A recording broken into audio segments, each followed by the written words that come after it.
Hi, this is Lisa, and I'm going to be starting the Remember Project 2015 today. And the first thing that we're going to do is to talk about some different journals. I know this isn't the exciting stuff, but there are a lot of different things to choose from, and what you choose for your journal will depend on your purpose for it. Here I have a journal that I've started. I'm not quite finished with the cover yet, but I've been working on it. But it is a leather-covered journal. Okay, here's the back. I haven't done the back at all yet.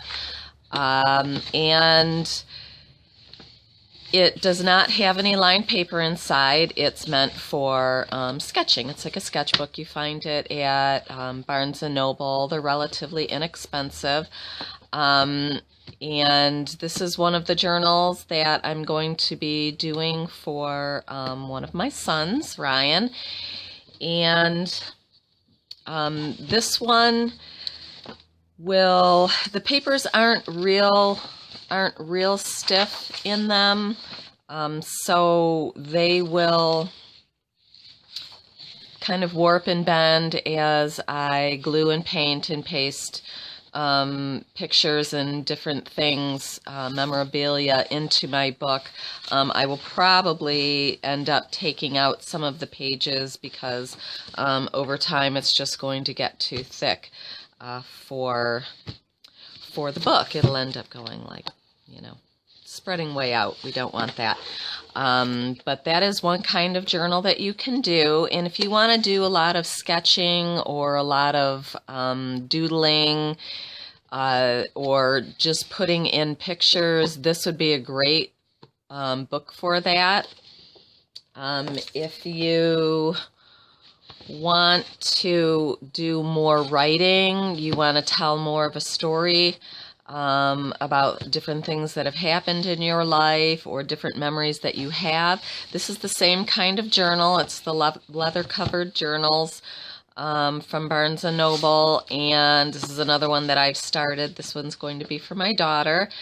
And it has lined paper inside, so I'm going to spend a little more time probably journaling about the different things that I remember from her youth, and there's a lot of it because she's older than the rest of them. So, but again, this paper isn't real stiff or tolerant of taking paint and water and paper and glue and stuff like that. So I probably will be taking some of the pages out as I go, and the pages that you take out, you can always set them aside and use them for other purposes, as far as putting other journals together, or even making your own little notebooks out of the folded papers that you discard. So there's those two, and then there is this kind of a journal. I also got this one at Barnes & Noble, but this is a wire-bound journal. And the nice thing about these is that when you work on them, they will open and lay flat for you. So it's much easier to work on your pages. The paper is a little bit stiffer than the other two books, but again, not an artist quality paper, but it works just as well. We're not going for perfection here anyway. This one is for my son Adam. Today we are going to work just on a regular composition book. The other books are definite possibilities. There are also pads of art paper at art supply stores or at Michael's or Joann's that you can use, that have like watercolor paper or Bristol paper, and those are great because you can do a lot of painting, a lot of gluing, and all of the kinds of things that we're going to be doing to our journals with those books. So, but they are a little more pricey. So if that's what you want to do, if you're planning on doing some heavy gluing, heavy papering and heavy painting, then you might want to get something that's a little bit sturdier. Today we're just going to work on a composition book. These are cheap, but they can make some very cool journals. This one I had started. It's not finished yet, but you can see that after you start adding papers and paints and various things, they can start looking really cool. So that's what we're going to work on today. So I hope that you enjoy this tutorial. I have gathered ahead of time some supplies that I'm going to be using. I have a 1-inch circle punch and a 1.5-inch circle punch. These are great. I use them a lot for my circles. You can still use a paintbrush and just paint your circles if you want to. You know, really there aren't any rules. It's use whatever tools you have.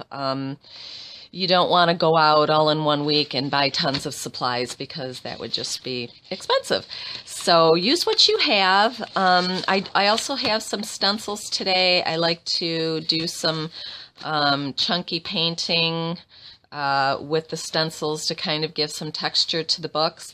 And you can also make your own stencils. I did this one out of a heart on the front of a Cheerios box. I just cut it out and I'm going to use it today on the cover of my journal. So I have a black felt pad for stamping, and I have some letter stamps and some other assorted stamps. I have washi tapes, which I will probably be using along the binding of the book, just to kind of decorate it up a little bit, because that area is going to get a lot of bending back and forth, so the washi tape will hold up to that. I also have somewhere here, oh, I see them. I've gathered various papers that, they're just scrapbooking papers that I like. And they have the colors that I think I want to be using today. It's a lot of muted colors, browns, greens, golds, blues, a lot of feathers and birds and butterflies and just various things like that. And that is kind of my idea for the journal, but you don't necessarily have to have an idea ahead of time. A lot of times I'll just sit down and start working on something and let it develop as it comes. And sometimes those are some of the best journals that I've done. One thing you do want to make sure that you do, if you're using like a composition book or something that has a shiny surface on it, you want to use a little bit of sandpaper and just lightly take off the shine on the top of the book, because if you give it a little bit of tooth, the paint or glue or whatever you end up doing will adhere to the book a little bit better that way. I have a friend that decided to do her composition book just with a solid sheet of paper. She liked the sheet of paper, she liked what it said and all of the colors and everything on it. So she cut her paper to fit that, and then did some adjusting to the top of that. But instead of using paint, that's what she did to cover her composition book. So I'm going to show you the process that I used. It will be in the video right below this one. I hope that you enjoy it.